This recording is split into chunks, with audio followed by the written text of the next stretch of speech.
No espero ni pido que alguien crea en el extraño, aunque simple relato que me dispongo a escribir. Loco estaría si lo esperara, cuando mis sentidos rechazan su propia evidencia. Pero no estoy loco y sé muy bien que esto no es un sueño. Mañana voy a morir y quisiera aliviar hoy mi alma.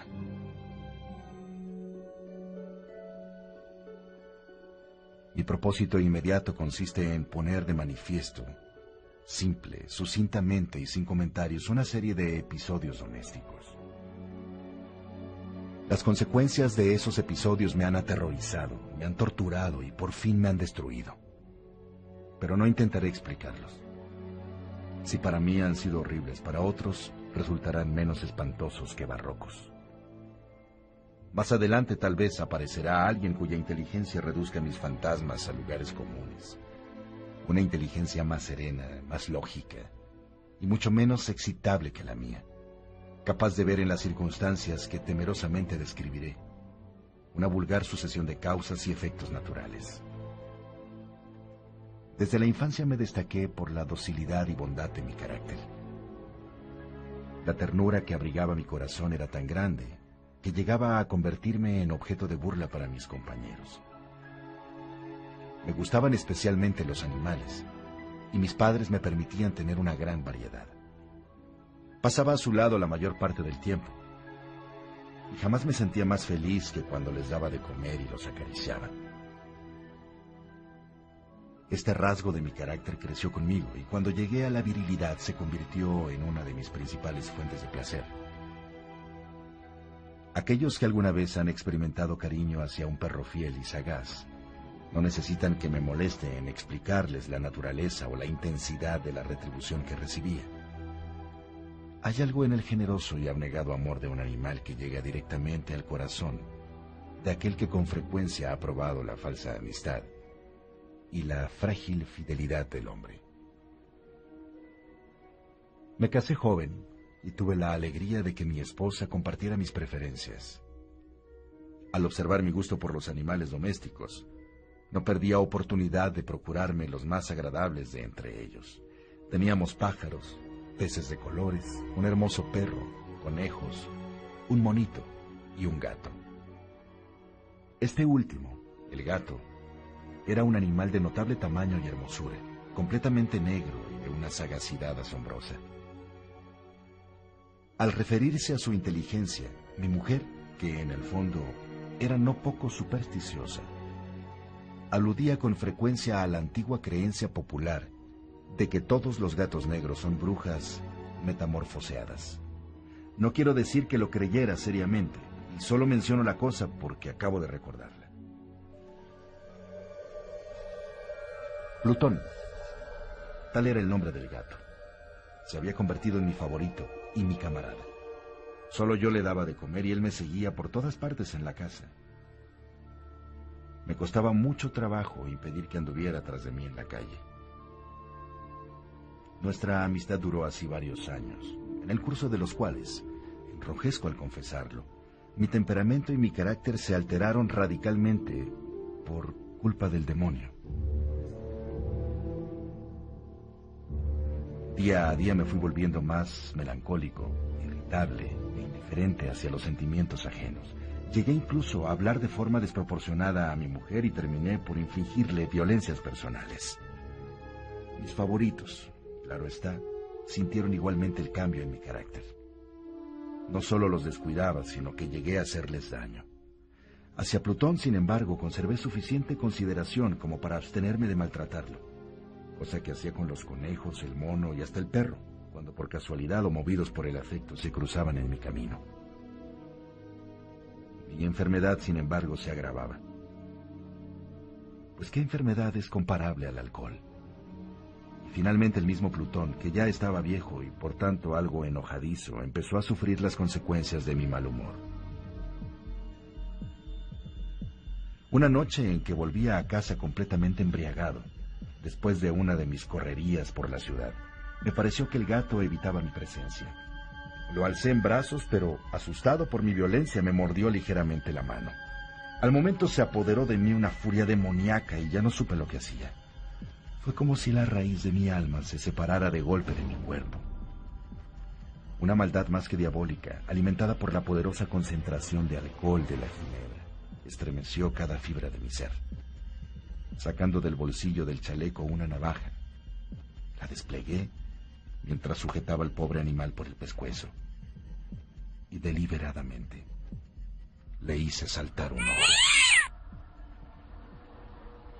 Enrojezco, me abrazo, tiemblo sin control, mientras escribo tan condenable atrocidad.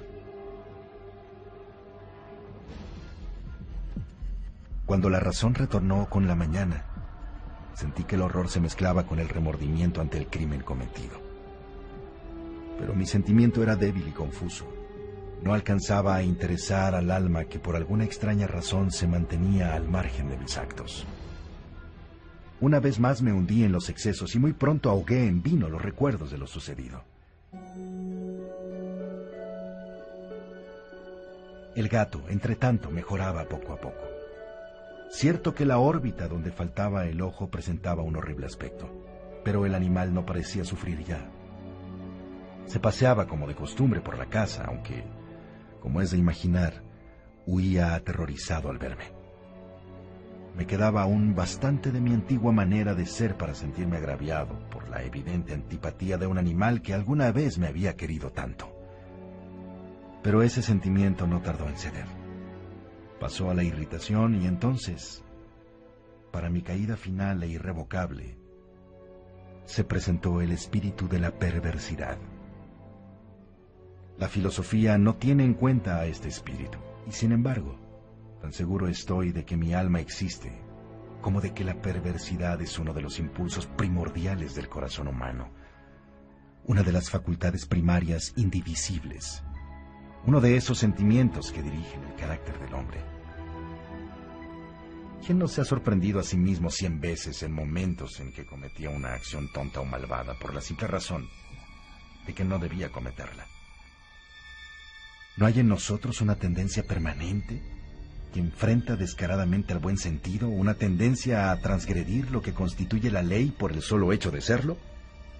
Este espíritu de perversidad se presentó, como he dicho, en mi caída final, y el insondable anhelo que tenía mi alma de lastimarse a sí misma, de violentar su propia naturaleza, de hacer mal por el mal mismo, me incitó a continuar y finalmente a consumar el suplicio que había infligido a la inocente bestia.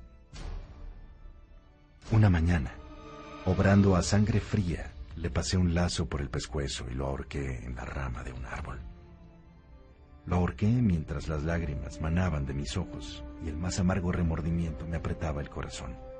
Lo ahorqué porque recordaba que me había querido y porque estaba seguro de que no me había dado motivo para matarlo.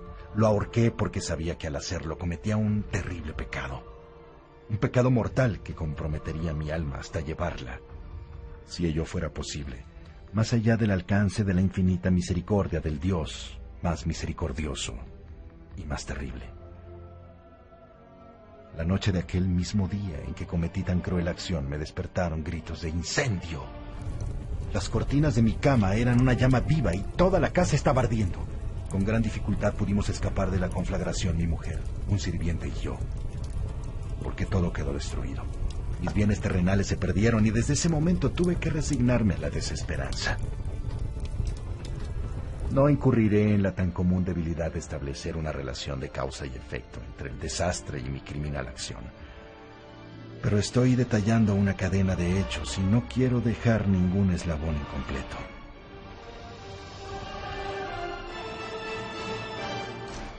Al día siguiente del incendio acudí a visitar las ruinas de la que alguna vez había sido mi casa.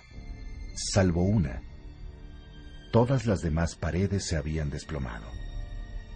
La que quedaba en pie era un tabique divisorio de poco espesor, situado en el centro de la casa y contra el cual se apoyaba antes la cabecera de mi cama. El yeso exterior había quedado a salvo de la acción del fuego. Una densa multitud completamente ansiosa se había reunido frente a la pared, y varias personas parecían examinar parte de la misma con gran atención y detalle. Las palabras extraño, curioso y otras similares excitaron mi curiosidad. Al aproximarme, vi que en la blanca superficie, grabada como un bajorrelieve, aparecía la siniestra imagen de un gigantesco gato. El contorno tenía una nitidez verdaderamente maravillosa. Había una soga alrededor del pescuezo del animal. Al descubrir esta aparición, ya que no podía considerarla otra cosa, me sentí dominado por el asombro y el terror. Pero la reflexión vino luego en mi ayuda. Recordé que había ahorcado al gato en un jardín contiguo a la casa. Al producirse la alarma del incendio, la multitud había invadido inmediatamente el jardín. Alguien debió de cortar la soga y tirar al gato en mi habitación por la ventana abierta. Sin duda, habían tratado de despertarme en esa forma.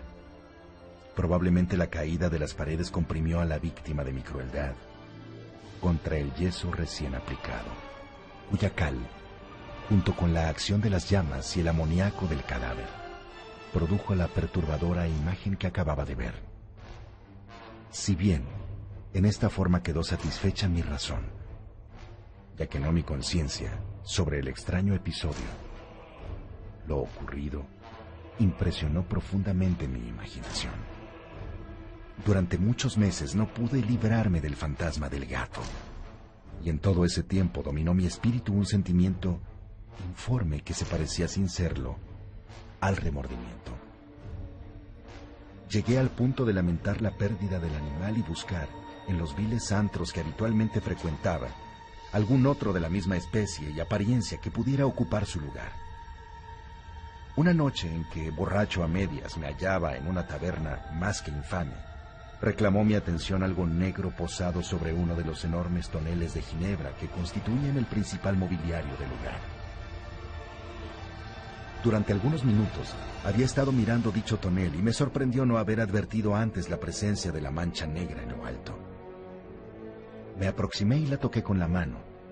Era un gato negro muy grande, tan grande como Plutón y absolutamente igual a este, salvo un detalle.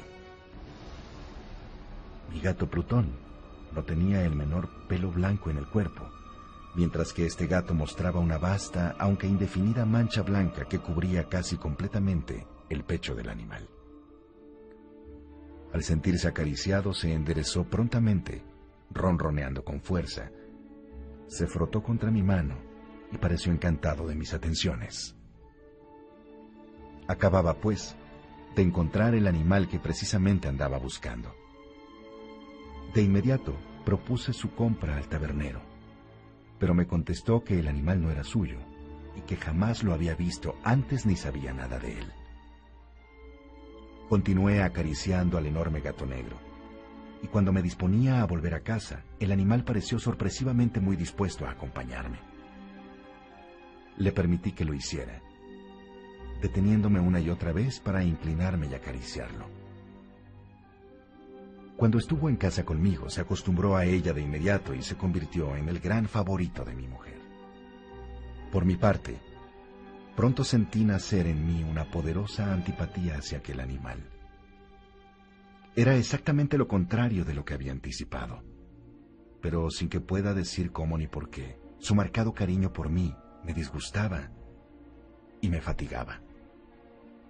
Gradualmente, el sentimiento de disgusto y fatiga creció hasta alcanzar la amargura del odio. Evitaba encontrarme con el animal. Un resto de vergüenza y el recuerdo de mi crueldad de antaño me prohibían maltratarlo. Durante algunas semanas me abstuve de pegarle o de hacerlo víctima de cualquier violencia, pero gradualmente, muy gradualmente, llegué a mirarlo con inexpresable odio y a huir en silencio de su detestable presencia, como si fuera una emanación de la peste. Lo que sin duda contribuyó a aumentar mi odio fue descubrir a la mañana siguiente de haberlo traído a casa que aquel gato, igual que Plutón, era tuerto. Esta circunstancia fue precisamente la que lo hizo más grato a mi mujer, quien, como ya dije, poseía en alto grado esos sentimientos humanitarios que alguna vez habían sido mi rasgo distintivo y la fuente de mis placeres más simples y más puros. El cariño que el gato demostraba hacia mí parecía aumentar en el mismo grado, o incluso de forma superior que mi aversión. Seguía mis pasos con una pertinencia que me costaría mucho hacer entender a quien en estos momentos me está escuchando. Donde quiera que yo me sentara, venía a recostarse bajo mi silla o saltaba a mis rodillas, prodigándome sus odiosas caricias. Si decidía irme a caminar, se metía constantemente entre mis pies, amenazando con hacerme caer. O bien clavaba sus largas y afiladas uñas en mis ropas para poder trepar hasta mi pecho. En esos momentos, aunque ansiaba aniquilarlo de un solo golpe, me sentía paralizado por el recuerdo de mi primer crimen. Pero sobre todo, quiero confesarlo ahora mismo, por un espantoso temor al animal. Aquel temor no era precisamente miedo de un mal físico, y sin embargo me sería imposible definirlo de otra manera. Me siento casi avergonzado de reconocer, sí, aún en esta celda de criminales me siento casi avergonzado de reconocer que el increíble terror, el ridículo espanto que aquel animal me inspiraba era intensificado por una de las más insensatas pesadillas que sería dado concebir. En numerosas ocasiones, mi mujer me había llamado la atención sobre la forma de la mancha blanca de la cual ya he hablado, y que constituía la única diferencia entre el extraño animal y el que yo había matado. Tú que escuchas mi historia recordarás que esta mancha, aunque grande, me había parecido al principio de forma indefinida, pero gradualmente de manera tan imperceptible que mi razón luchó durante largo tiempo por rechazarla como fantástica. La mancha fue asumiendo un contorno de rigurosa precisión. Representaba ahora algo que me estremezco al nombrar, y por ello odiaba. Temía y hubiera querido liberarme del monstruo si hubiese sido capaz de atreverme. Representaba, digo, la imagen de una cosa atroz, siniestra. La imagen del patíbulo. Oh, lúgubre y terrible máquina del horror y del crimen, de la agonía y de la muerte. Me sentí entonces más miserable que todas las miserias humanas. Pensar que una bestia, cuyo semejante había yo destruido desdeñosamente, una bestia era capaz de producir tan insoportable angustia a un hombre creado a imagen y semejanza de Dios. Ay, ni de día ni de noche pude ya gozar de la bendición del reposo. De día aquella criatura no me dejaba un instante solo. De noche despertaba hora a hora de los más horrorosos sueños para sentir el ardiente aliento de la cosa en mi rostro y su terrible peso. Pesadilla encarnada de la que no me era posible desprenderme, apoyado eternamente sobre mi corazón. Bajo el agobio de tormentos semejantes, sucumbió en mí lo poco que me quedaba de bueno. Solo los malos pensamientos disfrutaban ya de mi intimidad, los más tenebrosos, los más perversos pensamientos. La melancolía habitual de mi humor creció hasta convertirse en aborrecimiento de todo lo que me rodeaba y de la entera humanidad. Y mi pobre mujer, que de nada se quejaba, llegó a ser la habitual y paciente víctima de los repentinos y frecuentes arrebatos de ciega cólera que me abandonaba. Cierto día, para cumplir una tarea doméstica, me acompañó al sótano de la vieja casa donde nuestra pobreza nos obligaba a vivir. El gato me siguió mientras bajaba la empinada escalera y estuvo a punto de tirarme cabeza abajo, lo cual me exasperó hasta la locura. Alzando un hacha y olvidando en mi rabia los infantiles temores que hasta entonces habían detenido mi mano, descargué un golpe que hubiera matado instantáneamente al animal de haberlo alcanzado. Pero la mano de mi mujer detuvo su trayectoria. Entonces, llevado por su intervención a una rabia más que demoníaca, me zafé de su abrazo y le hundí el hacha en la cabeza. Sin un solo quejido, cayó muerta a mis pies. Cumplido este espantoso asesinato de mi esposa, Me entregué al punto y con toda sangre fría a la tarea de ocultar el cadáver. Sabía que era imposible sacarlo de casa, tanto de día como de noche, sin correr el riesgo de que algún vecino me viera. Diversas cosas pasaron por mi cabeza. Por un momento pensé en quemar el cuerpo. Luego se me ocurrió cavar una tumba en el piso del sótano. Pensé también si no convenía arrojar el cuerpo al pozo del patio o meterlo en un cajón, como si se tratara de una mercadería común, y llamar a un mozo para que lo retirara de casa, pero después de pensar en varias opciones decidí emparedar el cadáver de mi mujer en el sótano, tal como se dice que los monjes de la Edad Media emparedaban a sus víctimas. El sótano se adaptaba bien a este propósito. Sus muros eran de material poco resistente y estaban recién recubiertos con un mortero ordinario, que la humedad de la atmósfera no había dejado endurecer. Además, en una de las paredes se veía la silueta de una falsa chimenea, la cual había sido rellenada y tratada de manera semejante al resto del sótano. Sin lugar a dudas, sería muy fácil sacar los ladrillos en esa parte, introducir el cadáver y tapar el agujero como antes, de manera que ninguna mirada pudiese descubrir algo sospechoso. No me equivocaba en mis cálculos. Fácilmente saqué los ladrillos con ayuda de una palanca y luego de colocar cuidadosamente el cuerpo contra la pared interna, lo mantuve en esa posición, mientras aplicaba de nuevo la mampostería en su forma original. Después de conseguir argamasa y arena, preparé un material que no se distinguía del anterior, y retoqué cuidadosamente el nuevo enladrillado. Concluida la tarea, me sentí seguro de que todo estaba bien. La pared no mostraba la menor señal de haber sido tocada. Había barrido hasta el menor fragmento de material suelto. Miré a mi alrededor y triunfante me dije: aquí por lo menos no he trabajado en vano. Mi paso siguiente consistió en buscar a la bestia causante de tanta desgracia, pues al final me había decidido a matarla. Si en aquel momento el gato hubiera surgido ante mí, su destino habría quedado sellado. Pero por lo visto el astuto animal, alarmado por la violencia de mi primer acceso de cólera, se cuidaba de aparecer mientras no cambiara mi humor. Imposible describir o imaginar el profundo, el maravilloso alivio que la ausencia de la detestada criatura trajo a mi pecho. No se presentó aquella noche, y así por primera vez desde su llegada a la casa pude dormir profunda y tranquilamente. Sí, pude dormir, aun con el peso del terrible crimen sobre mi alma. Pasaron el segundo y el tercer día, y mi atormentador no volvía. Una vez más respiré como un hombre verdaderamente libre. Aterrado, el monstruo había huido de casa para siempre.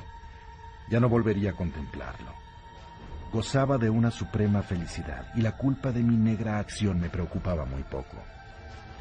Se practicaron algunas averiguaciones a las que no me costó mucho responder. Incluso hubo una búsqueda en la casa, pero naturalmente no se descubrió nada. Mi tranquilidad futura me parecía asegurada.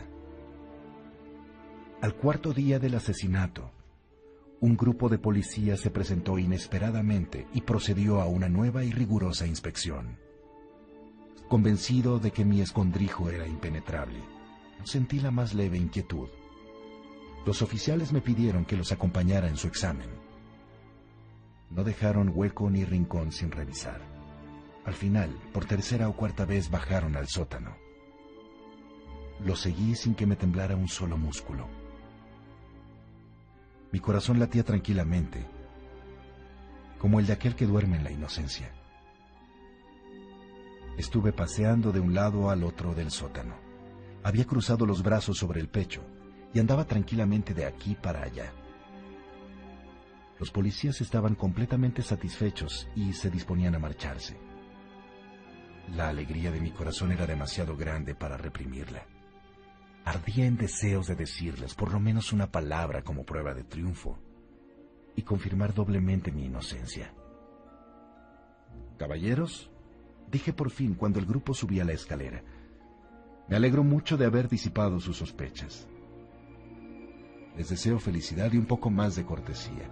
Dicho sea de paso, caballeros, Esta casa está muy bien construida. En mi frenético deseo de decir alguna cosa con naturalidad, casi no me daba cuenta de mis palabras. Repito que es una casa de excelente construcción. Estas paredes... ¿Ya se marchan ustedes, caballeros?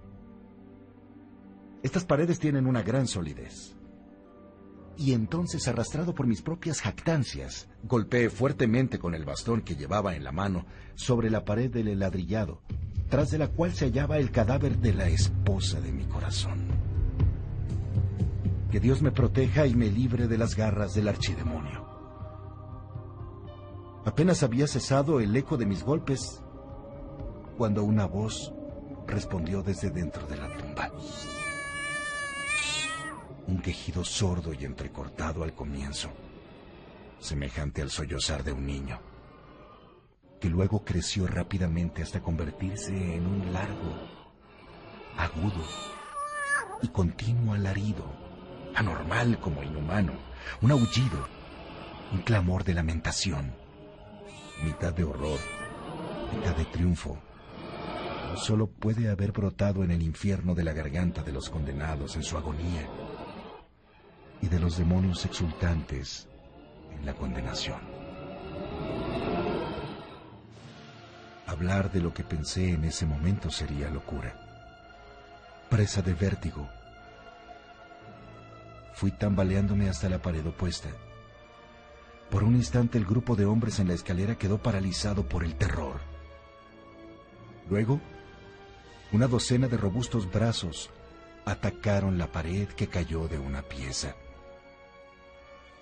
El cadáver, ya muy corrompido y manchado de sangre coagulada, apareció de pie ante los ojos de los espectadores. Sobre su cabeza, con la roja boca abierta y el único ojo como de fuego, estaba agazapada la horrible bestia cuya astucia me había inducido al asesinato y cuya voz delatadora me entregaba al verdugo. Había emparedado al monstruo en la tumba.